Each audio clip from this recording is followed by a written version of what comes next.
गीता हिंदुओं का एक प्रसिद्ध ग्रंथ है। कुरुक्षेत्र के मैदान में युद्ध के लिए खड़े अर्जुन ने अपने विपक्ष में सगे संबंधियों को देखा तो उन्होंने युद्ध के लिए मना कर दिया। तब श्री कृष्ण ने उन्हें कर्म, भक्ति और ज्ञान का उपदेश दिया। यही उपदेश गीता नाम के महान ग्रंथ में संकलित है। इसी उपदेश के द्वारा अर्जुन ने अधर्म का नाश करने के लिए युद्ध किया और अपने राज्य को पुनः प्राप्त किया। नमस्कार, मैं रीता उपाध्याय प्रयागराज से अपने चैनल समृद्ध कथा @प्रयागराज के माध्यम से आपको कहानियाँ सुनाती हूँ। आइए आज हम इसी संदर्भ में एक प्राचीन कथा का श्रवण करें। बात बहुत प्राचीन काल की है। नर्मदा के तट पर माहिष्मती नाम की एक नगरी है। वहाँ माधव नाम के एक ब्राह्मण रहते थे जो वेद वेदांगों के तत्वज्ञ और समय समय पर आने वाले अतिथियों के प्रेमी थे। उन्होंने विद्या के द्वारा बहुत धन कमाकर एक महान यज्ञ का अनुष्ठान आरंभ किया। उस यज्ञ में बलि देने के लिए एक बकरा मंगाया गया। जब उसके शरीर की पूजा हो गई तब सबको बहुत ही आश्चर्य में डालते हुए बकरे ने खूब जोर का अट्टहास किया। जब उसका अट्टहास थम गया तो उसने फिर हंसकर कहा, हे ब्राह्मण, इन बहुत से यज्ञों द्वारा क्या लाभ है? इसका फल तो नष्ट हो जाने वाला है तथा ये जन्म, जरा और मृत्यु के भी कारक हैं। यह सब करने पर भी मेरी जो वर्तमान दशा है इसे देख लो। बकरे के इस अत्यंत कौतूहलजनक वचन को सुनकर यज्ञ मंडप में रहने वाले सभी लोग बहुत ही चकित हुए। तब वे यजमान ब्राह्मण हाथ जोड़कर अपलक नेत्रों से देखते हुए बकरे को प्रणाम करके श्रद्धा और आदर से पूछने लगे। ब्राह्मण ने कहा, पूर्व जन्म में आप किस जाति के थे? आपका स्वभाव और आचरण कैसा था तथा किस कर्म से आपको बकरे की योनि प्राप्त हुई? यह सब बताइए। इस पर बकरे ने कहा, हे ब्राह्मण, मैं पूर्व जन्मों में ब्राह्मणों के अत्यंत निर्मल कुल में उत्पन्न हुआ था। समस्त यज्ञों का अनुष्ठान करने वाला और वेद विद्या में प्रवीण था। एक दिन मेरी स्त्री ने भगवती दुर्गा की भक्ति से विनम्र होकर अपने बालक के रोग की शांति के लिए बलि देने के निमित्त मुझसे एक बकरा मांगा। तत्पश्चात जब चंडिका के मंदिर में वह बकरा मारा जाने लगा, उस समय उसकी माता ने बहुत रोकर मुझसे प्रार्थना की और कहा कि मेरे पुत्र को छोड़ दो।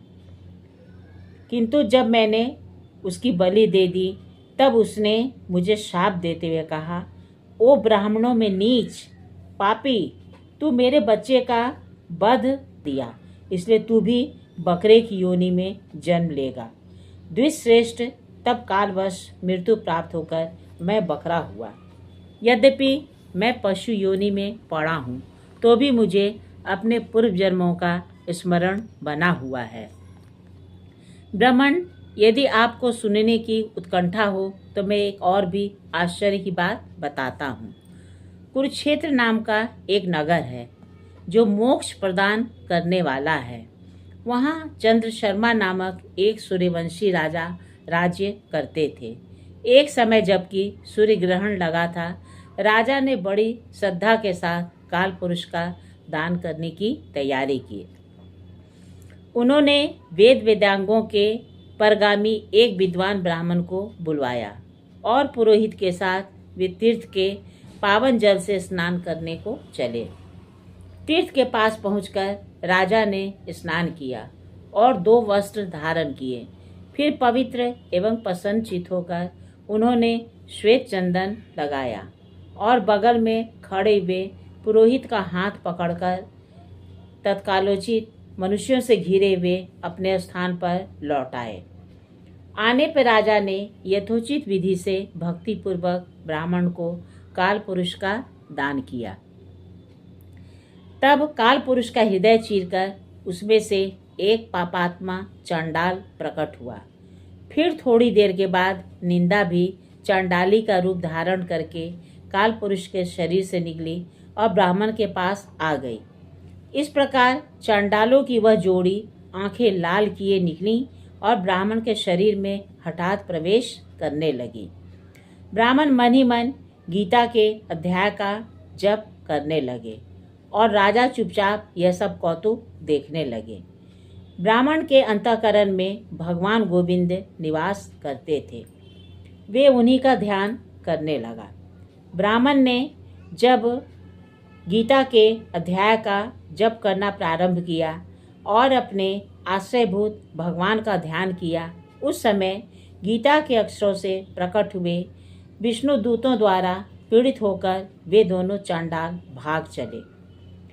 उनका उद्योग निष्फल हो गया।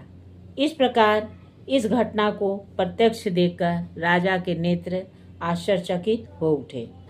उन्होंने ब्राह्मण से पूछा, हे विप्रवर, इस महाभयंकर आपत्ति को आपने कैसे पार किया?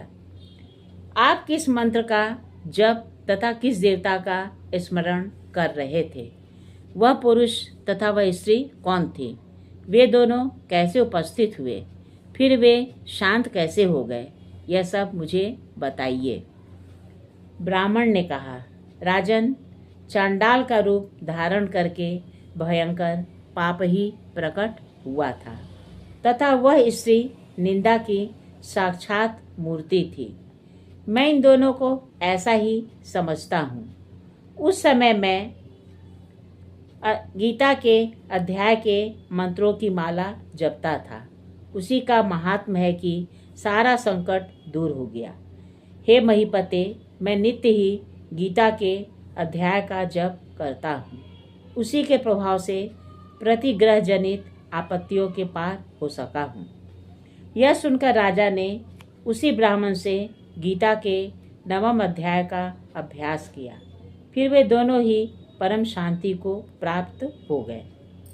यह कथा सुनकर ब्राह्मण ने बकरे को बंधन से मुक्त कर दिया और गीता के अभ्यास से परम गति को प्राप्त किया।